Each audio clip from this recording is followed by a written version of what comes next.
A présidé cet après-midi par visioconférence la session extraordinaire de la CEDEAO. Cette rencontre virtuelle se tient en prélude au sommet des chefs d'État et de gouvernement de l'Union africaine prévu pour se tenir le samedi 6 et dimanche 7 février 2021 à Addis Abeba en Éthiopie. Le président de la Commission électorale nationale indépendante, CENI, a rencontré ce mardi les partenaires dans le cadre des élections tenues dernièrement au Niger et discuté également des préparatifs des élections présidentielles en vue du second tour. Mesdames et messieurs, bonsoir, bienvenue.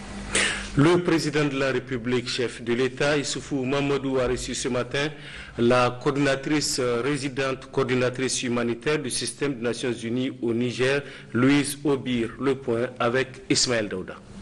C'était le jeudi 21 janvier 2021 que la nouvelle coordinatrice résidente du système des Nations Unies au Niger, Louise Aubin, présenta la copie figurée de sa lettre de créance à la ministre déléguée auprès du ministre des Affaires étrangères. En ce jour, mardi 2 février 2021, la coordinatrice Louise Aubin est reçue en audience par le président de la République, chef de l'État, Issoufou Mahamadou. Audience qui s'est déroulée en présence du ministre d'État, ministre, directeur de cabinet du président de la République par intérim Fouma Kwegado, et dont les échanges ont permis à la diplomate à sa sortie de l'audience de s'exprimer face à la presse en ces termes. C'était un infime honneur pour moi que de rencontrer son Excellence, Monsieur le Président de la République, une première pour moi à mon arrivée ici au Niger en tant que coordinatrice résidente du système des Nations Unies. J'ai eu le plaisir et surtout je lui ai porté toute mon attention lorsqu'il m'a réitéré non seulement la collaboration, la confiance du gouvernement du Niger face aux Nations Unies, mais aussi les grandes priorités du Niger. Ces défis qui nous attendent, mais aussi les multiples opportunités que nous avons pour accélérer le développement durable au Niger. Au cours de cette audience, la nouvelle coordinatrice résidente des Nations Unies au Niger a réitéré au président de la République toute la collaboration et le soutien des services des Nations Unies au peuple nigérien. Le Premier ministre, chef du gouvernement, Brigitte Raffini, a présidé cet après-midi par visioconférence la session extraordinaire de la CEDEAO. Cette rencontre virtuelle se tient en prélude au sommet des chefs d'État et de gouvernement de l'Union africaine prévu pour se tenir le samedi 6 et dimanche 7 février 2021 à Addis Abeba en Éthiopie. Le chef du gouvernement, Brigitte Raffini, était en compagnie de la ministre déléguée aux Affaires étrangères. Le compte rendu avec Lawali Haya et Nana Mariam Moutari. L'élection du président de l'Union africaine et des membres de la nouvelle commission de l'Union africaine, tels sont les deux points essentiels que la CEDEAO, à travers cette rencontre virtuelle, a traité avec diligence afin de parvenir à un consensus sur lequel le sommet des chefs d'État et de gouvernement de la CEDEAO se prononcera. En prenant la parole, le président de la commission de la CEDEAO, Jean-Claude Kassibrou, s'est appesanti sur les points à l'ordre du jour et a exhorté les parties prenantes à adopter des décisions permettant à la CEDEAO de sortir plus solidaire et plus forte au prochain sommet de l'Union africaine. La première concerne l'élection du président de l'Union africaine. Il me plaît de rappeler que notre région aura le privilège et l'honneur de diriger notre organisation continentale pour la période de 2022 à 2023. Il revient donc à la CEDEAO d'indiquer à l'Union africaine le pays qui assumera cette responsabilité. La seconde question à l'ordre du jour du sommet de l'Union africaine est relative à l'élection des membres de la nouvelle commission de l'Union africaine. Eu égard à la fin du mandat de la commission actuelle, le sommet de l'Union africaine devra se prononcer sur les résultats des élections des nouveaux commissaires, sachant que plusieurs États membres de la CEDEAO ont des candidats engagés dans ce processus. Le comité ministériel chargé de l'harmonisation des candidatures s'est réuni pour délibérer sur ces questions. Je voudrais remercier encore le président en exercice, son Excellence Nana Akufo-Addo, pour l'impulsion et le dynamisme qu'il apporte à la marche de notre communauté, et ce, dans tous les domaines. Pour la période 2022-2023, c'est la région ouest-africaine qui assurera la présidence de l'Union africaine. Il y a donc lieu, selon la ministre nigérienne, déléguée à l'intégration africaine et des Nigériens à l'extérieur, de se positionner sur les différents postes au sein de l'UA en vue d'assurer la mission qui leur est confiée. En 2022-2023, c'est notre région ouest-africaine qui aura la présidence. L'UA a 6 postes de commissaires. Il s'agit là aussi d'harmoniser pour se positionner, pour voir là où on a le plus d'avantages pour la région ouest-africaine. Il y a aussi le poste de vice-présidence de l'Union africaine. Et là aussi, il s'agit d'harmoniser et de voir là où on peut se positionner, a-t-on ou non intérêt à prendre la vice-présidence en amenuisant nos chances. Donc tout cela a été discuté par les chefs d'État. Du 6 au 7 février prochain se tiendra à Addis Abeba en Éthiopie le 34e sommet des chefs d'État et de gouvernement de l'Union africaine. Le chef du gouvernement, Brigitte Raffini, a par ailleurs reçu en audience tôt dans la matinée de ce mardi 2 février le directeur adjoint des opérations et du plaidoyer de OCHA à New York. La coopération entre l'État du Niger et OCHA était au centre de l'entretien. Nous retrouvons Nana Maria Moutari et Laoli Haya. En visite de travail au Niger, David Cardin, directeur adjoint des opérations et du plaidoyer du Bureau des Nations Unies pour la coordination des affaires humanitaires OCHA, souligne avoir échangé avec le Premier ministre Brigitte Raffini sur la situation humanitaire au Niger dans le but de mieux coordonner et structurer les interventions des humanitaires. On vient de parler avec son Excellence le Premier ministre et j'étais très impressionné par les relations excellentes entre le gouvernement du Niger et la communauté internationale, surtout la communauté humanitaire. Et en fait, c'est vraiment pour mieux aider les gens les plus vulnérables dans le pays. Et je suis très content comment ça marche. La communication est très bonne avec le gouvernement pour mieux assurer que l'aide humanitaire est bien coordonnée pour les gens les plus vulnérables. David Carden a aussi réitéré la détermination de son institution à accompagner le Niger et à souligner l'excellence de coopération entre OCHA et notre pays. En vue de déterminer l'ordre d'enregistrement, de diffusion et de publication des messages des 2 candidats en lice pour le second tour de l'élection présidentielle, le Conseil supérieur de la communication, CSC, a procédé ce matin à un tirage au sort dans ses locaux, tirage placé sous la supervision de l'huissier de justice Maître Amadou Tanimoun. Le point avec Hamid Abley et Mariama Dakou. Placé donc sous la supervision des huissiers de justice, ce tirage au sort s'est en effet déroulé en présence des grands témoins, notamment les responsables et autres représentants des médias, les membres du bureau du Conseil supérieur de la communication et les représentants des 2 candidats en lice pour le second tour de l'élection présidentielle. Organisé pour déterminer l'ordre de passage dans les médias des 2 candidats finalistes du premier tour, ce tirage a permis le choix de Bazou Mohamed, candidat du PNDS Taraya en première position, et Mahaman Ousmane du RDR Tchangi en 2e position.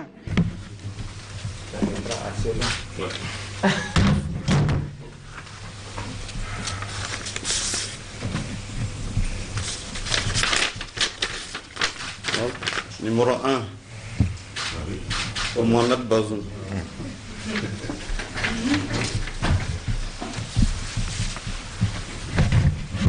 Nous invitons maintenant le représentant de Mahaman Ousmane pour procéder au tir.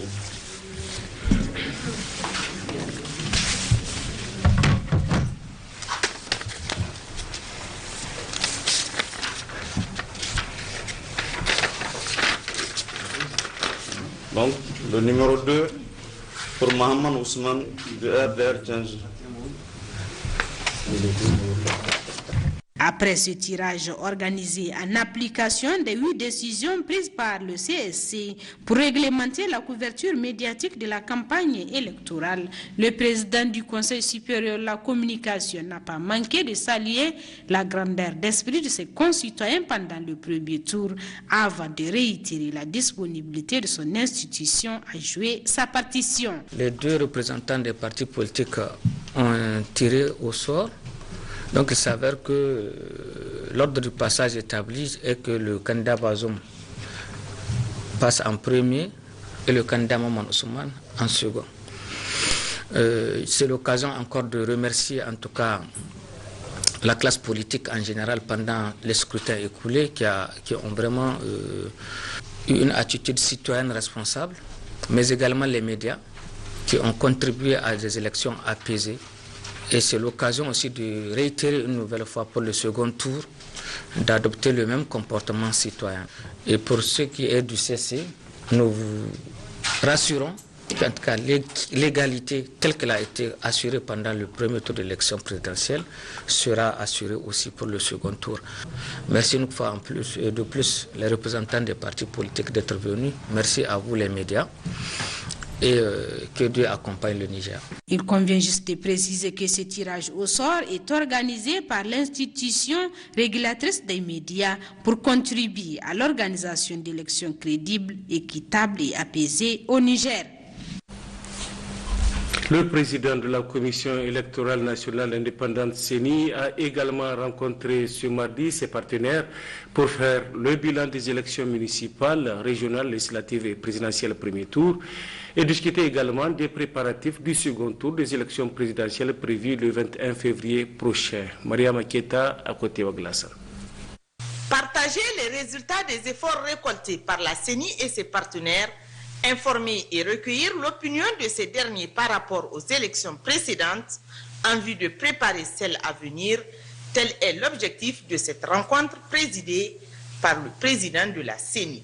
Ça a été le cas ce matin, le message a été très clair, la CENI a dit qu'est-ce qu'elle avait fait, comment elle l'avait fait, quels étaient les résultats atteints, comment se prépare le deuxième tour et quelles étaient les attentes du Niger, des Nigériens, des partenaires par rapport à la CENI et de la CENI par rapport aux différents partenaires intervenant dans le processus électoral.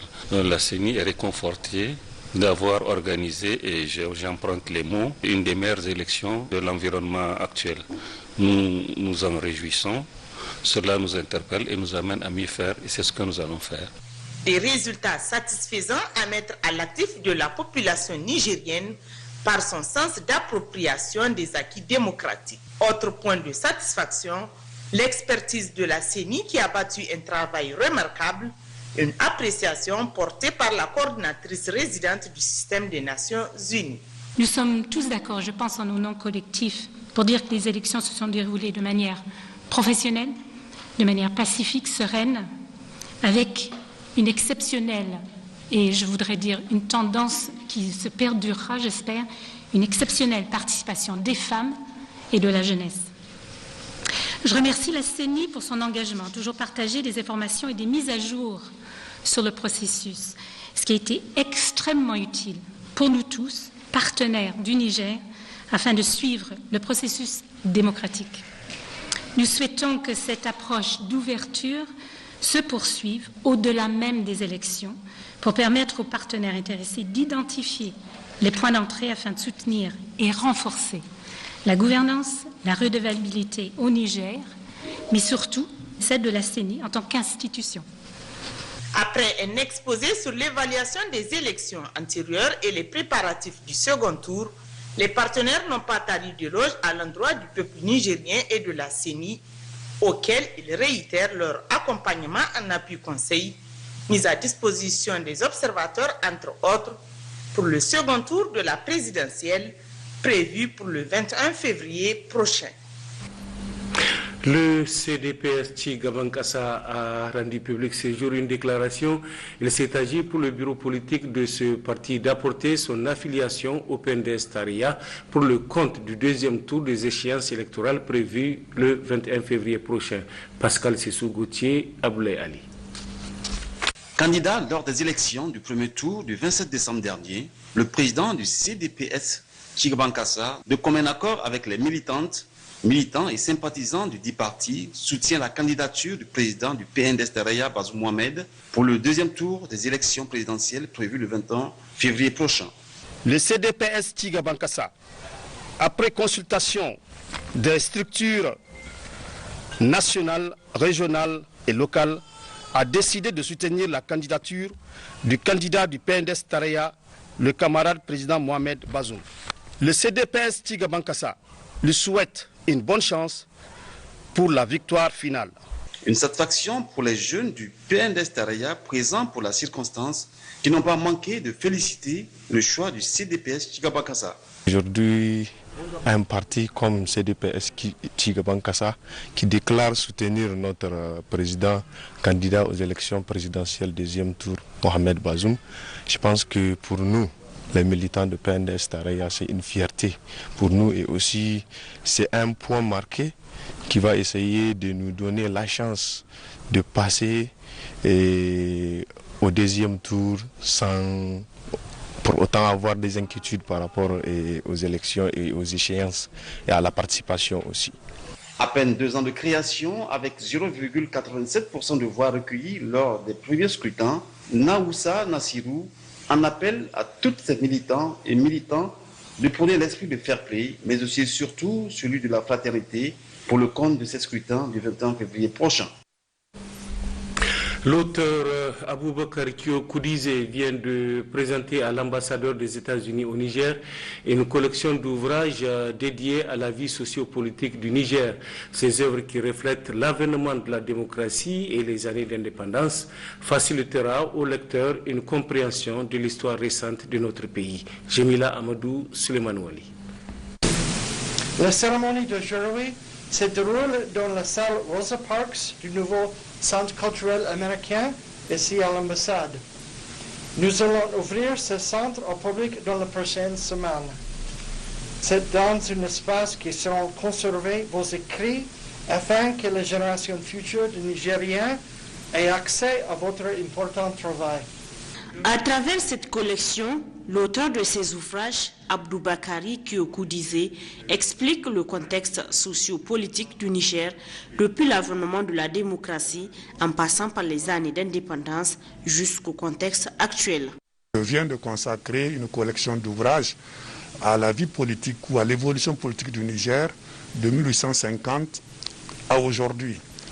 Et monsieur l'ambassadeur Eric Whittaker m'a fait l'honneur et l'amitié de me recevoir ce matin chez lui ou dans les locaux de l'ambassade des États-Unis d'Amérique pour une remise solennelle de cette collection. Ce qui m'honore, puisqu'il me prouve à suffisance que le diplomate qu'il était s'intéresse alors de très près à tout ce qui se fait en termes d'activité dans son pays d'accueil qu'est le Niger, pour savoir qu'il y a eu des publications et que ceux qui en sont auteurs méritent d'être reçus dans les locaux de l'ambassade pour ce genre de cérémonie. Cela m'honore vraiment. Et je pense aussi qu'à travers ma modeste personne, ça honore l'ensemble des créateurs nigériens, quel que soit le domaine, qu'il soit de l'écrit, qu'il soit du cinéma, qu'il soit du secteur culturel ou sportif.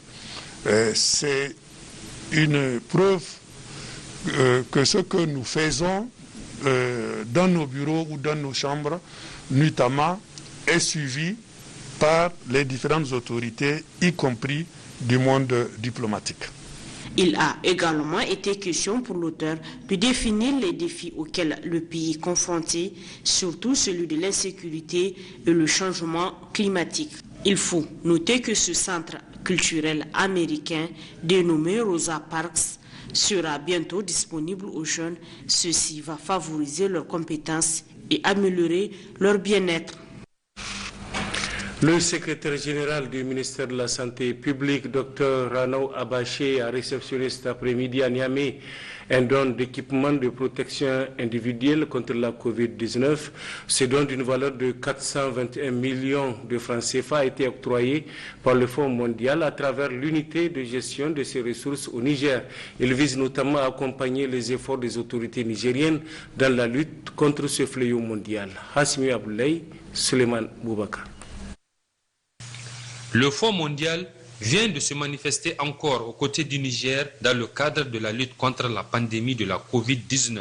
Cet après-midi, c'est un important don de produits d'hygiène et de protection que cette institution vient de mettre à la disposition du ministère de la Santé publique, toute chose qui va lui permettre de répondre avec efficacité à la lutte contre la COVID-19. Ce sont notamment 11 356 cartons de savon, des milliers de flacons hydroalcooliques, des bavettes en tissu et 243 dispositifs de lavage de mains. L'unité de gestion qui est PR, dont vous êtes PR actuellement, a pu avoir ce matériel destiné aux relais communautaires. Donc, partout où les relais communautaires se trouvent dans ce pays-là, ils auront cet équipement et qui leur permettrait en fait de mener des séances de sensibilisation et pour pouvoir éduquer la population à se protéger contre cette maladie. Une donation de haute portée a souligné le secrétaire général du ministère de la Santé publique, car elle permettra sans nul doute à améliorer les conditions de vie et de travail des formations sanitaires. En effet, la présente donation d'une haute portée, en plus de lutter contre la COVID-19, contribuera sans nul doute à l'amélioration des conditions d'hygiène dans nos formations sanitaires et à la diminution de l'incidence des maladies liées à l'hygiène et à l'assainissement. Ces équipements acquis, objet de la présente cérémonie, sont destinés au centre de dépistage et de traitement de la tuberculose et du VIH-Sida, ainsi qu'aux relais communautaires, au nombre de 9000. Enfin, Rano Abaché a remercié le Fonds mondial pour les appuis multiformes qu'il ne cesse d'apporter à notre pays dans le cadre de la lutte contre la tuberculose, le VIH-Sida et le paludisme. Parlons santé toujours. Les résultats des examens virologiques de ce jour 2 février 2021 se présentent comme suit. 11 cas positifs, dont un chez les demandeurs de tests PCR COVID-19 pour voyage et 10 chez les alertes sur 326 tests réalisés à la COVID-19, dont 5 de sexe féminin, 6 de sexe masculin. Ces cas positifs se répartissent comme suit. 3 cas au niveau de Niamey, 3 cas au niveau de la région de Tawa, 3 au niveau de Zender, 1 au niveau de Maradi, 1 au niveau d'Agadez, un décès enregistré ce jour au niveau de la région de Tawa. À ce jour, sur 114 386 personnes testées, 4 548 sont déclarées positives à la COVID-19, parmi lesquelles 3 845 guéris, 162 décès, 541 cas actifs, 31 en hospitalisation, dont 3 en réanimation. Le gouvernement attire l'attention des populations sur le fait que le virus circule fortement au niveau communautaire, avec de plus en plus des cas présentant des signes souvent graves. Aussi, le gouvernement invite la population au respect strict de toutes les mesures prises. Le port de masque, le lavage des mains à l'eau et au savon et l'utilisation du gel hydroalcoolique doivent être strictement respectés en toutes circonstances. Pour toute information, appelez le 15 ou le 93 59 18 02. La suite de cette édition à Zender, le service interrégional de la police judiciaire a démantelé hier un réseau de malfrats spécialisés dans les agressions à main armée des motos. Le groupe de 10 personnes et le matériel saisi ont été présentés au gouverneur de la région de Zender. D'autres précisions avec Mato Toraki et Maman Ousmane. Le groupe de malfrats présenté par le directeur régional de la police nationale de Zender et ses hommes a été formé dans les quartiers Birni, Franco et Karakara. Ce réseau est composé de 10 jeunes gens dont l'âge varie de 18 à 31 ans, tous de repris de justice. Ils sont à la base de l'assassinat à Zender du défunt Abdullah Rachid Sini, de son vivant agent de la Banque Atlantique, le mobile du meurtre et le vol de sa moto. Leur mode opératoire consiste à s'introduire notamment dans les domiciles à la recherche des motos, portables et autres biens de valeur. Le groupe a intensifié ses activités en opérant jusqu'à Maradi. Les investigations menées ont permis d'interpeller les 10 personnes puisque le cerveau du groupe est toujours en fuite. Après leur arrestation, on compte des machettes, couteaux et 4 motos saisies. Le gouverneur Issa Moussa a saisi l'opportunité pour féliciter et encourager la police nationale, une force publique au service des citoyens. Mais avant, il rappelle les faits. Nous sommes ici au niveau du service régional de la police judiciaire où un groupe de bandits, d'assassins nous a été présenté. Ce groupe s'était organisé pour aller notamment chez un jeune agent d'une banque de la place pour pouvoir voler sa moto. Il se trouve qu'il s'est réveillé, il a résisté. Il semble les avoir un peu pourchassés, mais ils ont estimé qu'ils ont abandonné un certain nombre de choses, il faut qu'ils reviennent. Et c'est ainsi qu'ils sont revenus. Il a voulu encore résister, malheureusement, ils l'ont tué. Selon le premier responsable de la région de Zander, c'est dans la collaboration entre forces de l'ordre et population que l'on réussira à contrer considérablement le phénomène de l'insécurité urbaine. Après la ville de Zander, la commune de Myria a constitué la deuxième étape de la journée de mobilisation pour des élections transparentes, inclusives et apaisées au Niger. Elle est organisée par l'ONG SOS Civisme Niger avec l'appui financier de l'Union européenne. Maman Laouli Tchilo, Maman Ousmane. L'objectif de ce projet est de contribuer à la promotion d'un processus électoral inclusif, transparent et pacifique au Niger, aussi de favoriser la participation active et éclairée des citoyens, notamment des femmes et des jeunes, au processus électoral 2020-2021. En prononçant le discours de lancement, le secrétaire général de la préfecture de Myria a rappelé que cette initiative de l'ONG SOS Civisme Niger avec l'appui financier de l'Union européenne cadre parfaitement avec les priorités des plus hautes autorités du Niger, au premier rang desquelles le président de la République, son Excellence Issoufou Mahamadou, dans son programme de Renaissance Acte 2, s'est engagé à poursuivre la consolidation des institutions démocratiques comme une de ses 8 priorités. La consolidation des institutions démocratiques passe par l'organisation des élections transparentes et crédibles qui, elles-mêmes, dépendent d'un engagement conscient et responsable des citoyens de toute sensibilité politique. Par ailleurs, comme vous le savez, notre pays, à travers la deuxième vague de la pandémie de la maladie à Covid-19, il faut saluer les efforts des autorités politiques à tous les niveaux en vue de contenir, voire éradiquer cette menace sanitaire mondiale qui n'a pas épargné le Niger. Notons qu'auparavant, dans son mot introductif, le coordonnateur terrain de l'ONG SOS Civisme Niger, Mohamed Sanoussi, après un bref rappel des objectifs du projet, dira que le choix de ce tournoi de lutte est de montrer que les élections nécessitent un fair play, car il y a toujours plusieurs lutteurs et un seul champion. C'est pour faire les rapprochements entre les élections électorales et la compétition de la lutte traditionnelle. Donc à travers cette compétition de lutte traditionnelle, nous voulons passer un message symbolique pour qu'il y ait des élections transparentes, des élections inclusives et des élections apaisées. Pour leur part, le maire de la commune urbaine de Myria, le président des districts de lutte traditionnelle de Myria, le président de la Ligue régionale de lutte traditionnelle de Zander ont abondé dans le même sens pour remercier l'ONG SOS Civisme Niger et son partenaire technique et financier, l'Union européenne, du choix porté à la commune de Myria pour abriter ce tournoi de lutte traditionnelle. Il faut souligner que 4 combats ont tenu à l'haleine le public sorti nombreux pour apprécier les différents lutteurs.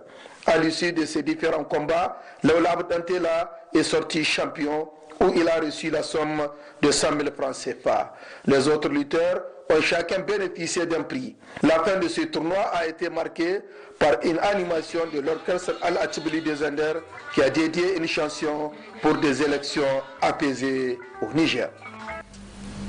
Le secrétaire général de la région de Dosso, Asuman Amadou, a présidé ce matin une rencontre d'échange avec les usagers de la route. Objectif, réduire les accidents de la route dans la région. Rachida Nawada et Harissou Garba. Face aux accidents récurrents de la route de la région de Dosso, les autorités régionales ont pris le problème à bras le corps en initiant cette rencontre d'échange avec les usagers de la route pour réfléchir ensemble sur les solutions à adopter pour juguler ce problème. Le secrétaire général de la région, Asuman Amadou, fut le premier à prendre la parole pour situer les tenants et les aboutissants de la réunion. Puis, le directeur régional des transports, Hussein Hassan Barazé, et celui de l'équipement, Adam Chebou, ont intervenu pour tenter d'expliquer les causes de ces accidents qui sont dus, entre autres, à la fatigue, le respect de la distance de sécurité, le refus de priorité, le non-respect de la vitesse et des panneaux de signalisation. Bref, le non-respect du code de la route par les usagers est la principale cause de ces accidents de la route, ont-ils relevé. Un débat s'en est suivi, au cours duquel, qui pour des contributions, qui pour des éclaircissements, qui pour soulever certaines préoccupations auxquelles des réponses ont été données. Suivant à cet effet le mobile de cette rencontre avec le secrétaire général de la région. On a constaté que depuis un moment, dans la région de Dosso, que ce soit sur l'axe Dosso-Niamey ou Dosso-Douti, on enregistre fréquemment des accidents de la route et parfois qui sont mortels. Et donc c'est pour cette raison qu'on a initié cette rencontre de sensibilisation à l'endroit des différents acteurs et usagers de la route. Ce sont notamment les syndicats des transporteurs, les syndicats des conducteurs de camions ou autres catégories de véhicules, la société civile, les services techniques de l'État, mais aussi les représentants des compagnies de transport voyageurs des personnes. Donc c'est tous ces acteurs-là qu'on a invités et échangé avec eux pour voir d'abord les facteurs des accidents qui sont fréquents, mais aussi voir de quelles mesures on peut minimiser les risques d'accidents. On peut en tout cas au moins arrêter ces multiples accidents dans la région de Dosso qui ne font pas du tout honneur, en tout cas à la circulation, à nous-mêmes dans la région de Dosso. Il a enfin exhorté toutes les parties prenantes de faire un compte rendu fidèle de ces échanges à leurs supérieurs pour réduire les risques de ces accidents de la route dans la région de Dosso. Un collectif de marabouts et prédicateurs a initié à Niamey une séance de lecture du Saint-Coran et d'invocation pour la paix au Niger, une initiative qui vise à promouvoir la paix et la quiétude sociale à la faveur des élections présidentielles deuxième tour. Abdelaziz Issaka. Portée par des oulémas et prédicateurs bien connus de la société, cette initiative vise à implorer les faveurs de Dieu pour la paix et la quiétude sociale au Niger. Elle est également une occasion pour les initiateurs d'interpeller la conscience collective des Nigériens sur la nécessité de préserver le climat de paix reconnu au Niger et bannir toute dérive qui tenterait de la remettre en cause.